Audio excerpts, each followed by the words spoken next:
From Arizona. Thank you, Mr. Mooney. Mr. Speaker, I'm going to try something tonight because I'm very, very concerned this place isn't paying attention to the numbers and how much trouble I believe we're in. And my argument, my thesis is very simple. If I'm wrong, I'm wrong.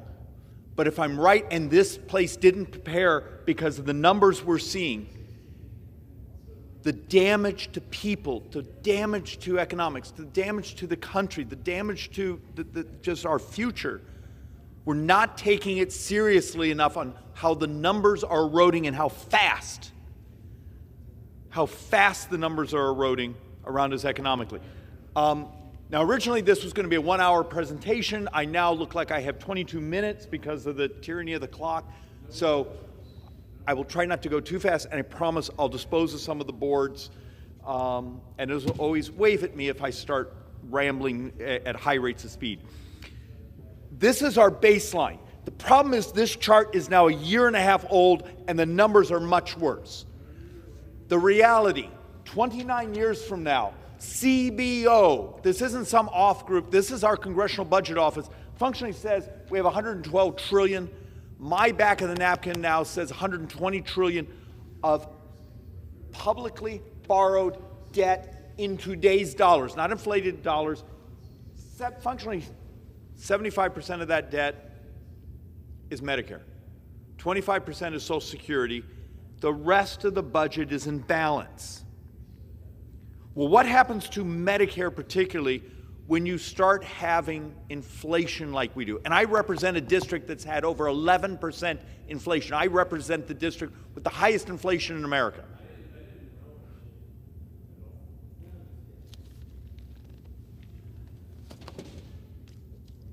So let's actually start to walk through what many of the experts are saying. And remember, I'm trying to make a very simple point here. I'm worried about my country. I'm worried about our debt and the ability to pay, and it's skyrocketing, and then the cascade effect of how many people are getting poor. Remember, in the first 15 months of Democrat control here, Americans are dramatically poorer today than they were a year ago. So let's actually walk through this. When Larry Summers, when I'm coming to the floor and using quotes for Larry Summers, Mr. Speaker, the House is not in order. The House will be in order. Okay. The House will be in order. Thank you, Mr. Speaker. Sorry about that. Sometimes when you're doing this at high rates of speed, and most people who may be watching don't realize, this building echoes like crazy. But you got Larry Summers. In order to do what's necessary to stop inflation, the Fed is going to raise interest rates enough that the economy will slip into recession. That's one of Democrats, at least up until he had heresy of telling the truth on Democrats' $1.9 trillion spending last year, and then you put him on the outs. But up to that moment, he was Democrats' favorite economist. But now he's basically telling us we have structurally built in so much inflation, we're going to have the Federal Reserve force us into recession. Do you know what happens to people? What happens to poor people, the working middle class, the working poor, when you're in a recessionary cycle? And how many years it takes for the public to get their lives back? The economy is heading for a hard landing when we're now starting to see over and over and over the very economists that a month ago were saying we might be able to negotiate a soft landing. Oh, we may just tip a little bit of growth in unemployment and come back. And now those same economists a month later are saying, nah, we're heading towards a hard landing. We're going into recession. By the love of the dear Lord, I hope they're wrong. But if they're right, have you seen a single thing this body has done to prepare?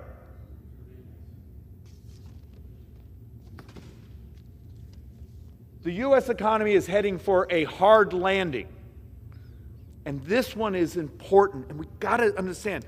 We're starting to see numbers now that, and we had a member of the majority here, I think a couple days ago, come and it's somewhere they threw out, oh, but there's all this excess money in people's savings accounts. That isn't true anymore. You do understand the personal savings rate has plummeted from 26.6% a year ago, functioning a year ago, to 4.4 in April, and it continues to fall. And understand that personal savings rate of 4.4 is below where we were before the pandemic. If we start to hit recession right now, our brothers and sisters out there don't have that cash reserve in their bank accounts. Do you understand the concept of fragility? And now we actually start to see the other thing that really genuinely terrifies me. And we're going to do a couple slides on this, and I know I'm going fast, but we're up against the clock here. We have a mandatory shutdown in about 20 minutes. Treasury yields are really starting to decline. And you got to understand, we basically had budget projections, Congressional Budget Office and others, who had been basically building analysis of what will the debt look like. And they were using remarkably, historically low interest rates. A year ago, we had expert after expert coming in front of the Ways and Means Committee and other places, Joint Economic Committee. Oh, we're going to be in historically low interest rates because we're getting so old as a society. We have all these people's savings. We're going to be more like Japan. Turns out they're wrong. Remember the previous slide? The savings rate from the largest of the giveaways, just structurally, we're getting demographically older. We should be retaining. It's gone. The savings are gone. And now we're going into an interest rate cycle where they're having to start to raise interest rates on treasuries and everything else to attract capital from around the world. If you've been watching US dollar, you understand what's going on with this. What happens on US sovereign debt if interest rates are 2 points historic? So we go a 30-year run, and if we're just 2% higher than what CBO modeled last year, 2 points. In about 25 years, I believe the math is, every dollar of tax receipts, tax revenues, goes just to pay interest. There's no more government. We're just covering our debt. Do you understand the fragility we've done to ourselves with this inflationary cycle? The average interest rate being paid on federal debt, and this, I know this board's a little hard to read and hard to see, but historically, go back to the 60s, 70s, 80s, the period that we've modeled is way down here. This was not normal. God forbid, if we go back to normality in U.S. sovereign interest rates, and then with functioning, running $30 trillion of debt, do you understand how much of, the left wants to spend money on these things, the right, we want to defend the military, this and that. There's no money. And you saw the first board that basically said the massive, massive shortfall in Medicare. Remember, Medicare is mostly a general fund expenditure. It's like only 20% of it really is the Part A trust fund, and that's gone in 5 years. And it's begun. It has begun. And the other thing, it's more than what we borrow today. It's the amount of U.S. sovereign debt, and I didn't bring that board, and I probably should have, that has to be refinanced every month. So you may borrow $1 trillion this year, but you had to refinance 5 or 6 or 7 trillion. And every dime of that now is reset at the new interest rates.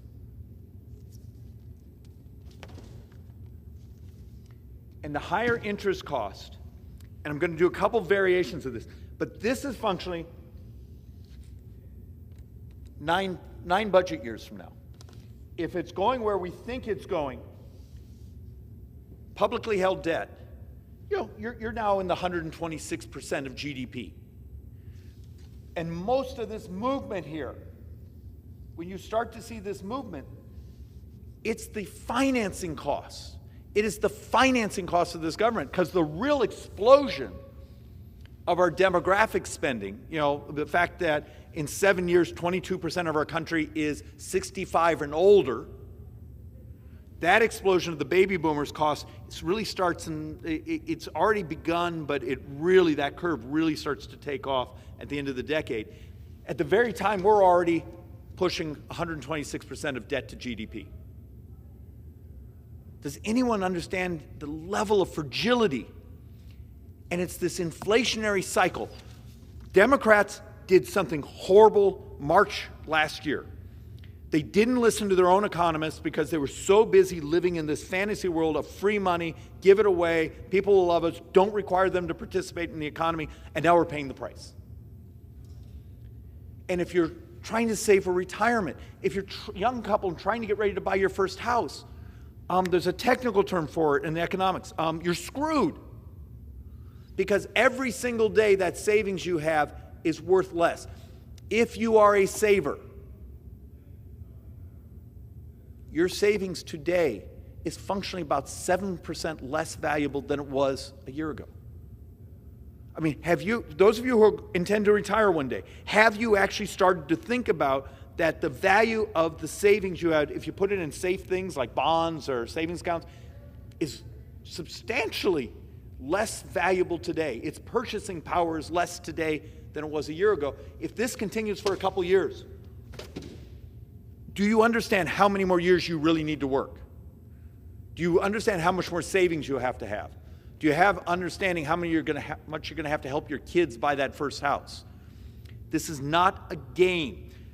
2 weeks ago, I came here and we tried to do some of the math on the board of how many seniors, if the current inflation cycle lasts for about 24 months, we basically were trying to do the math of, okay, here's what happens to senior savings. It falls, the value of it. And it's a functionally transferred to government.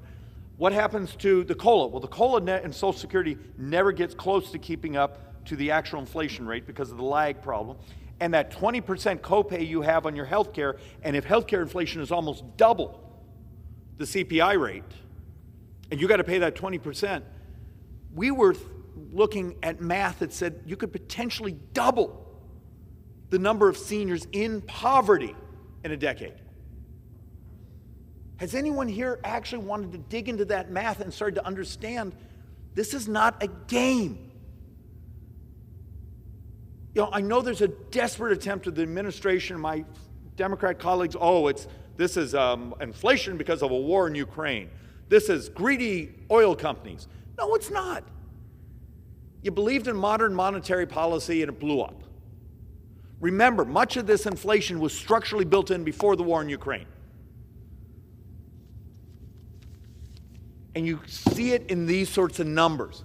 By the end of 21, and remember, that is before Russia's invasion, right?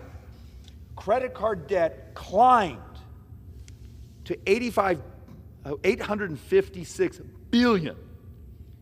It's a 28% annualized increase in the fourth quarter of last year. It had already begun. People were already borrowing on their credit cards because prices were going up so fast. So the way they were supplementing their consumption is they were building up debt.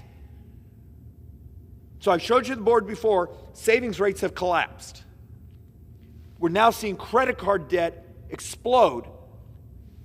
When those hit up the wall, you see what happened 3 weeks ago. Consumer sentiment collapsed. And it's because all of a sudden I can't keep financing my lifestyle by using up my savings and chewing up credit card debt. This is going on right now. Where's the concern? Does anyone here care about people and what's going on to them economically out there outside the walls of this building? The U.S. economy is heading for a hard landing. And this is just functioning that same thing, once again, by other sources talking about the growth of credit card debt, and, the collapse of savings rates. Credit card balances, once again, really, from other sources, saying the growth. This is a real problem. If we were in a time of prosperity. A couple minutes ago, I was in the back room. I saw the spokesperson for the White House. These are fine economic times. Have they lost their minds? Do they own like a subscription to any economic journal? To say things are fine, at the same time, you can see the aggregated data of savings collapsing, credit card debt exploding, interest rates going up, interest rates and sovereign debt, and now start to understand what that's going to mean in the financing of this government. And now you got to deal with the Democrats' policy set. The fact of the matter is, thank God,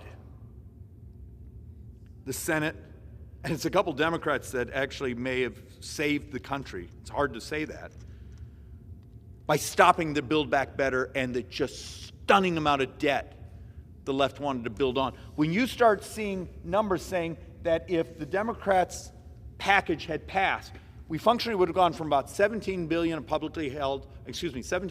publicly held borrowing before the pandemic to 44 trillion by the end of the decade. And this is if the Democrats' spending plans and borrowing plans had passed. And the absolute lie, and we've shown it over and over, oh, it's all paid for, except it wasn't. It wasn't even close. I think on the Build Back Better, the best estimate we were able to come, and we used their math, was they were covering about 30% of the expenditures, and they were covering it in a way where they were going to raise certain taxes that would have actually slowed down the economic growth that we're desperate for. And now you start to see my fear for the country. When we start to model what happens to the projected federal debt under various interest rate scenarios, and I know I'm sounding like a highly caffeinated accountant on steroids, but this is the stuff we're paid to read and understand. We're not paid to stand behind these microphones and virtue signal. But God, that seems to be what we do here. We do policy by virtue signaling. So let's come here for just one moment. Here's functionally where we're at. If you start to say, okay, the mean of U.S. sovereign debt, the 30 years, the 10 years, the 20s, up and down, CBO's baseline basically says we're at 202% of debt to GDP. With a small increase going back to almost normality, what with the historic average over the last 30 years, we're starting to hit numbers close to 300. If we actually were slightly above historic normal, you're at 357% of debt to GDP. Does anyone believe this economy doesn't collapse long before that? People run from the US dollar, they dispose of US debt. Can you imagine what the chaos, what the misery, what the dystopian nature of economics would be in this country if you start to run up these levels of debt? And you already saw in a previous chart, we're heading towards 126% of debt functioning at the end of the decade. Debt to GDP, that's publicly held borrowed money. At the same time, you're going to be up against the Social Security Trust Fund running out of money. Social Security recipients are heading towards a 25 to 27% cut. Medicare Trust Fund will already have been gone for 5 years, so we still haven't figured out what's going to happen to the payments to doctors and hospitals within that. This is not a game, and it's in front of us. And if we get here a couple of years from now and all this is blowing up on us, and this place pretends they didn't know, maybe I could sit them in front of the hours I've spent behind this microphone going over the math. And the math is in those binders that are sent to us 2 times a year.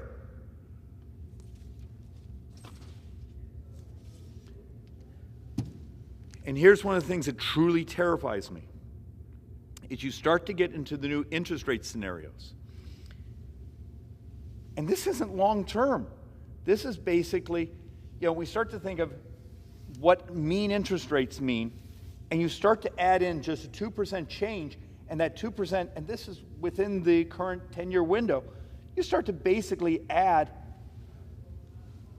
13.4 trillion additional, debt, and this marginal here is just the marginal increase because you start to chase your tail. And I have a chart, and I need to actually have it graphically made so it's easier to see. We will be financing the debt that we're financing. We will be chasing our tail, and that's where we're heading. And now the cruelty. Mr. Speaker Pro Tem, may I ask, because I'm looking at the clock above, can you tell me how many minutes I have? About a minute and a half. All right. I promise you I'm going to use all 5 minutes. Mr. Speaker Pro Tem, thank you. This is the cruelty now to poor people, to the working poor, to that hardworking middle class, to those retirees. When you come to them and say, all right, let's take a look here, and I forgive the colors, but the green would have been if we had hit the 2% sort of Federal Reserve benchmark inflation goal. This here is where we seem to be annualizing right now, and this is some of the newest projection for the next couple of years. It's about a 7.4. But when you see this bar come down, it basically means the $100 you had in 2022, if you get to 2032, so a decade, that $100 you have, if we stay at this sort of inflation rate, functionally, you've lost half of its purchasing value. So you've saved and saved and saved and saved and saved.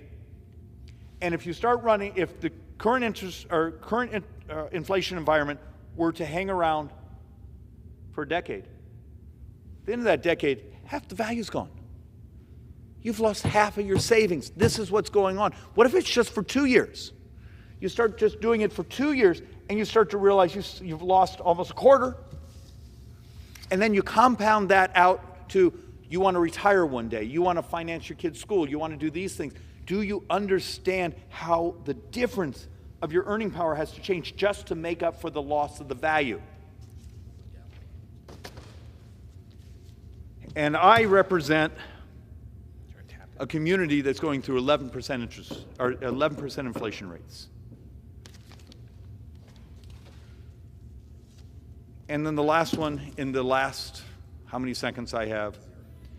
Please, please, someone hire an economist to talk to the White House.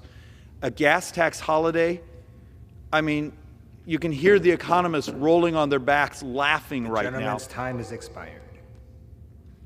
And there I was going to offer my laughing. Mr. Speaker Pro Tem, thank you for your tolerance tonight. Pursuant to Section 11B of House Resolution 188, the House stands adjourned until 9 a.m. tomorrow.